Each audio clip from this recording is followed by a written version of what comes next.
ಹರ್ಷ ಅವರು ವೇದಿಕೆ ಮೇಲಿರತಕ್ಕಂಥ ಎಲ್ಲ ಜಿಲ್ಲಾ ಮಟ್ಟದ ಪದಾಧಿಕಾರಿಗಳು, ತಾಲೂಕು ಸಂಘದ ಅಧ್ಯಕ್ಷರುಗಳು,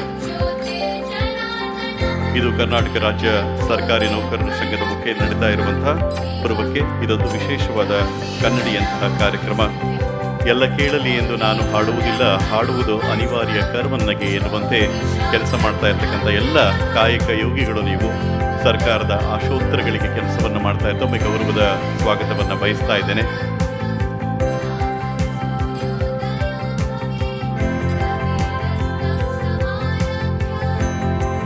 ಬಹಳ ಬಲಿಷ್ಠವಾದ ಐರಾವತವನ್ನು ಶಿವಮೊಗ್ಗದ ಮೂಲಕ ಅವರಿಗೆ ವಿಶೇಷವಾದ ಗೌರವ, ಅಭಿನಂದನೆ. ಅವರು ಮೂಲ ಭದ್ರಾವತಿಯವರು ಹೇಳಿಕೊಂಡಿದ್ದಾರೆ.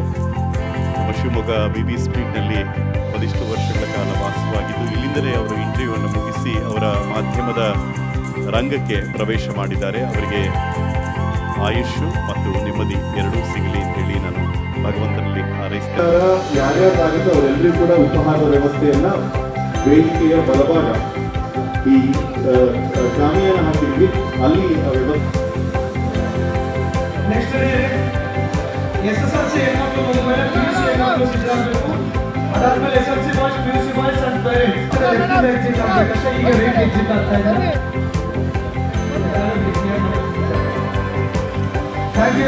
ನಾನು ಮಂತ್ರಿಗಳಿದ್ದರೆ ಒಂದು ಮಾತು ಹೇಳ್ತಾ ಇದ್ದೆ, ಎಂದೂ ಕೂಡ ಈ ಸರ್ಕಾರ ಕೆಲವೊಂದು ನೀತಿ ನಿರ್ಧಾರಗಳಿಗೆ ಬರ್ತಾವಲ್ಲ ಅಂಥದಕ್ಕೆ ಮರಳಾಗಬೇಡಿ ಅಂತ ಮಾತ್ರ ಹೇಳಬೇಕು ಅಂತಿದ್ದೆ. ಯಾಕಂದರೆ ಈ 30 ಮಾರ್ಕ್ಸ್ ಇದೆಯಲ್ಲ, 30 ಮಾರ್ಕ್ಸು, ಅದ್ರ ಬಗ್ಗೆ ನನ್ನ ಭಯಂಕರ ಅಬ್ಜೆಕ್ಷನ್ ಇದೆ.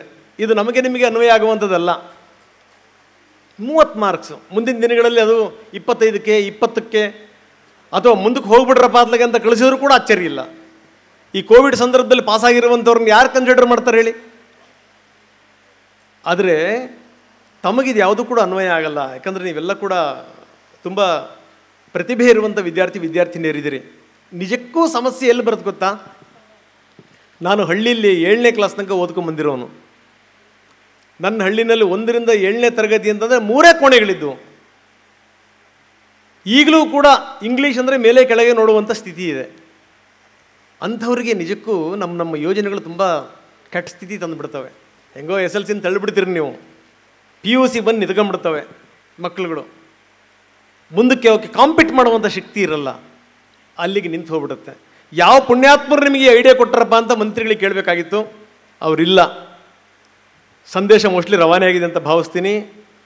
ದಯವಿಟ್ಟು ಮಕ್ಕಳುಗಳ ಭವಿಷ್ಯವನ್ನು ಹಾಳು ಮಾಡುವಂಥ ನಿರ್ಧಾರಗಳನ್ನ ತೆಗೆದುಕೋಬೇಡಿ. ಮಕ್ಕಳು ಡಲ್ಲಿರ್ತಾರೆ ಅಂತಂದರೆ 30 ಮಾರ್ಕ್ಸಿಗೆ 25ಕ್ಕೆ 20ಕ್ಕೆ ಕಳಿಸೋದಲ್ಲ, ಅವ್ರನ್ನ ಹೆಂಗೆ ನಾವು ಸ್ಟ್ರಾಂಗ್ ಮಾಡಬೇಕು ಅನ್ನೋದ್ರ ಬಗ್ಗೆ ಯೋಚನೆ ಮಾಡಬೇಕು. ಈ ಚಪ್ಪಾಳೆ ಇದೆಯಲ್ಲ, ಇದು ಅವರಿಗೆ ತಲುಪ್ತಿರುವಂಥ ಸಂದೇಶ ಅಂತ ನಾನು ಭಾವಿಸ್ತೀನಿ. ನಾನು ಹೇಳ್ತಾ ಇದ್ದೆ, ಮಕ್ಕಳಲ್ಲಿ ಪ್ರತಿಭೆಗಳಿದ್ದೀರಿ. ಮಕ್ಕಳುಗಳು ಕನಸು ಕಾಣುವುದನ್ನು ಕಲಿಬೇಕು.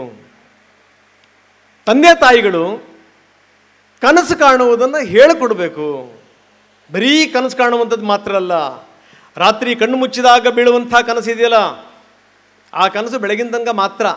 ಆದರೆ ನಿಮಗೆ ಯಾವ ಕನಸು ನಿಮ್ಮನ್ನು ಕಣ್ಣು ಮುಚ್ಚಕ್ಕೆ ಬಿಡಲ್ವಲ್ಲ, ಅದು ನಿಜವಾದಂಥ ಕನಸು. ಮಕ್ಕಳಿದ್ದೀರಿ ಬಹಳಷ್ಟು ಜನ, ಅಂಥ ಕನಸುಗಳ ಬೆನ್ನು ಹತ್ತಬೇಕು ನೀವು. ಒಂದು 4-5 ಉದಾಹರಣೆ ಕೊಡ್ತೀನಿ. ಬಹಳ ನಾನು ತುಂಬ ಜಾಸ್ತಿ ಮಾತಾಡೋಕೆ ಹೋಗಲ್ಲ ಇವತ್ತು. ನಾವು ಅತ್ಯಂತ ಇಷ್ಟಪಡುವಂಥ ಕ್ರಿಕೆಟಿನ 2 ಎಕ್ಸಾಂಪಲ್ ನಾನು ಕೊಟ್ಬಿಡ್ತೀನಿ. ತಂದೆ ತೀರ್ಕೊಂಡು ಹೋಗಿರ್ತಾರೆ. ವಿರಾಟ್ ವಿದೇಶದಲ್ಲಿ ಆಟ ಆಡ್ತಿರ್ತಾನೆ. ತಂದೆ ಹೋದರು, ಮ್ಯಾಚ್ ಆಡಬೇಕು, ಸೋಲು ಗೆಲುವು ನಿರ್ಧಾರ ಆಗುತ್ತೆ. ಈ ಸಂದರ್ಭದಲ್ಲಿ ಏನು ಮಾಡಬೇಕು ಅಂತ ಯೋಚನೆ ಮಾಡಿದಂಥ ಸಂದರ್ಭದಲ್ಲಿ ಅವ್ರಿಗನ್ಸುತ್ತೆ, ಅಪ್ಪ ಹೋದರು, ನಾನು ಇವತ್ತು ಏನಾದರೂ ಮಾಡಿ ನನ್ನ ತಂದೆಗೇನೆ ಇವತ್ತು ನಾನು ಮಾಡಿದಂಥ ಸಾಧನೆಯನ್ನು ಯಾಕೆ ಒಪ್ಪಿಸಬಾರ್ದು? ಮಗ ಕ್ರಿಕೆಟ್ ಆಡ್ತಾನೆ, ದೇಶವನ್ನು ಗೆಲ್ಲಿಸ್ತಾನೆ, ಅದಾದ ಮೇಲೆ ಬಂದು ವಾಪಸ್ ಬರ್ತಾನೆ, ತಂದೆಯ ಅಂತ್ಯ ಸಂಸ್ಕಾರ ಮಾಡ್ತಾನೆ, ಮತ್ತೆ ವಾಪಸ್ ಹೋಗ್ತಾನೆ ಕ್ರಿಕೆಟ್ ಆಡೋಕ್ಕೆ. ನಾವು ಅವನು ಆರಾಧಿಸೋದ್ರಲ್ಲಿ ಸತ್ಯ ಇದೆಯೋ ಇಲ್ವೋ ಹೇಳಿ? ಬುಕ್ ಸೆಟ್ಟೆ ಯಾವುದಾದ್ರು ಬರುತ್ತಾ? ಯಾವುದೂ ಬರಲ್ಲ, ಯಾವುದೂ ಬರಲಿಕ್ಕೆ ಸಾಧ್ಯ ಇಲ್ಲ.